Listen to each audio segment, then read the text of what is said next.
Hello everyone, and welcome back to my channel, where everything you're about to hear and see has been done in one take. I'm your host, the One Take Man. This week, I'm doing another wrestling-themed video. The reason for that is pretty simple. Namely, next week is Wrestlemania, i.e. the most important wrestling pay-per-view in the world, and therefore there will be a lot more interest for wrestling-related content in this in this coming week, so I kind of want to capitalize on that. Sue me. And the topic in particular is something I've had on my mind for quite a while. Namely, it's about how the WWE could organize its competition year, so to speak, so that it effectively promotes the right people and the right kind of stories. How it becomes a more effective sports entertainment company. This is not how I would schedule pay-per-views in my personal wrestling promotion, because my personal wrestling promotion starts without history, but WWE starts with a massive history, and I kind of want to use that when when talking about this, and when talking about how the WWE could best serve and reward its audience. To that end, I have some notes here, and we'll start. We'll start with the very first pay-per-view after Wrestlemania, and to fans, the first shows after Wrestlemania are pretty noteworthy for being the jumping off point for future storylines, for new talent coming up and showcasing their abilities. And it's not just the WWE that does it. Various other wrestling companies that have one major yearly pay-per-view do that do that kind of thing too. So I think the first pay-per-view after Wrestlemania should highlight that. Should focus upon being focus upon showing who the most important people going forward are. So you could call it Proving Ground, you could call it One Night Stand, you could call it Backlash, or hell, you could even call it Ascension. The important thing is, this is where you showcase who the next who the next big performers are. Who are the people you want to push, as it were. That would be late April. Then in late May, Money in the Bank. You know the drill. You have a ladder match, and the award is a briefcase. Whoever holds the briefcase can get a championship match, a world championship match at any time they choose. So WWE has already built a pretty successful pay-per-view based on that match. So having said match main event a pay-per-view with the same name is something I think would be quite effective, and it's something that WWE has quite effectively used in order to build future stars in the past. CM Punk is the absolute best example for that, and there have been others that, and I would argue Baron Corbin also kinda, but whatever. You know my point. Next up would be, in late June, King of the Ring. You need to have a tournament. You need to have some opportunity for wrestlers to showcase just what makes them, what makes them good, what makes them meaningful, why you need to take note of them. And honestly, having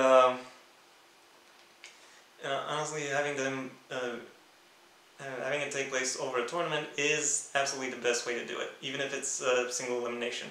And you can work in your European market here, and have the shows leading up to it take place all over Europe, with various qualification matches for the full tournament, and then the pay-per-view itself, which would show the the largest extent of the tournament would take place somewhere in the United Kingdom, and the winner would receive a a World Championship opportunity for for SummerSlam. Next pay-per-view in late July would be Bash at the Beach. Nothing really too spectacular about it, except maybe have a ring at the beach, or a ring focused around, or have the theme of the pay-per-view be basically beach fun time party. However, I do want the main event of this pay-per-view to be the winner of the King of the Ring defending his championship opportunity against whoever. I don't know, maybe someone they're feuding with, maybe. And yeah. And afterwards, we move on to late August, and we have the main event of the summer, SummerSlam. Not really much to say about that. It's basically WWE's second biggest pay-per-view. It is the other one that draws major buzz. And now that you've built it up, not just with the Money in the Bank, but also with King of the Ring, and also have presented the opportunity that maybe the King of the Ring would lose their crown and therefore their opportunity. You already have more buzz going into it, and you can just do whatever. Give your fans something to talk about. Next pay-per-view after SummerSlam should be Cyber Sunday. For those of you who don't remember, Cyber Sunday was a pay-per-view where the idea was that fans decide certain matches. And when I say decide certain matches, I mean they decide either a stipulation or a particular opponent, or what the wager of the match should be. That is something that's been done. The WWE tried doing that in the mid-late 2000s, and I was actually invested to some extent, and I'm pretty sure many others were. So, and yeah, it is very easy to just fix that, and there have been fixing allegations. Not sure if they've been proven true, but it is definitely worth. It is definitely worth it. It is definitely worth bringing fan interest into that and showing them that they actually have some level of influence and decision on policy making. That is really what a lot of them like, and what a lot of them want to see. Next up, for late October, Halloween Havoc. Everyone, I've seen plenty of sources talk about how they would want to see this pay-per-view come back, more accurately because of its unique setting, and I think you can do something a bit more special with that. Have this pay-per-view be the stage for your more horror-themed matches, something that is more macabre, more gruesome, something like First Blood matches, Buried Alive matches, ambulance matches, that kind of stuff. Then we get to late November and Survivor Series, which is one of WWE's big four pay-per-views.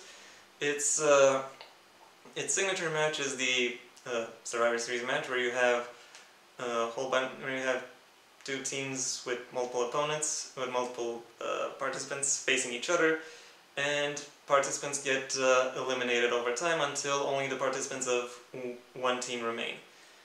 And I kind of want to emphasize that idea of survival a bit more by adding more elimination-based matches. That could be Elimination Chamber. That could mean just basic elimination. That could be battle royals, whatever. Just do it. And then in late December, the last pay-per-view of the calendar year. You could call it, I don't know, you could call it Vengeance, you could call it Judgment Day, you could call it Armageddon, you could call it Bad Blood. Whatever you call it, just have it there. And have it be and have it be not just the last pay-per-view of the year, have it be the last show of the year, save for a special event, the last competitive show of the year, where you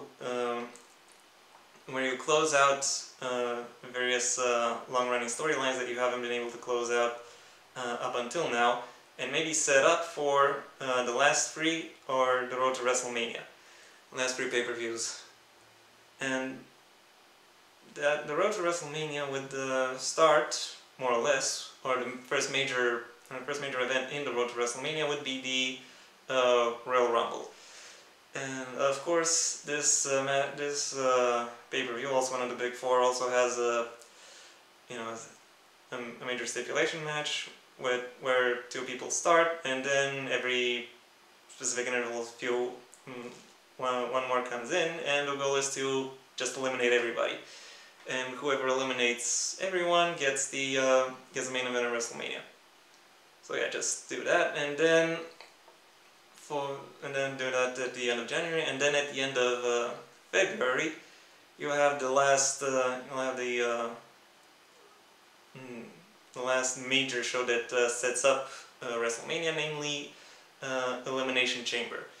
You already have one aspect of the WrestleMania main event that is set in stone, and you have one winner who challenges for one world title. But the WWE has two world titles, and who do you decide who gets the challenge for the second one? Well, with the titular Elimination Chamber match, whoever wins that gets to be the second main event. And most importantly, there are no other shows between Elimination Chamber at the end of February and WrestleMania at the end of March or early April. You really need that that gap. You really need to build that into the show of shows, because you need to emphasize just how important that is. That's why I also added the break at the end of the calendar year. That part is now for the most part done. Now we're getting serious, and you really need to build up that seriousness for WrestleMania, which closes out and starts anew every single competition year. And yeah, that's basically how I would book the WWE pay-per-view calendar. I hope that was interesting enough for you. I'm sorry if I stuttered. In any case, thank you very much for your attention. If you have anything you'd like to add, the comment section awaits your input. If you enjoyed this video, then go ahead and leave a like. And if you want to see when the next video comes out, spoiler alert, it's going to be next week. But if you want to see when exactly next week, then I suggest you go ahead and subscribe. Maybe also ring the bell or do whatever else YouTube will ask of you so you get notified. Until next time, I have been the One Take Man.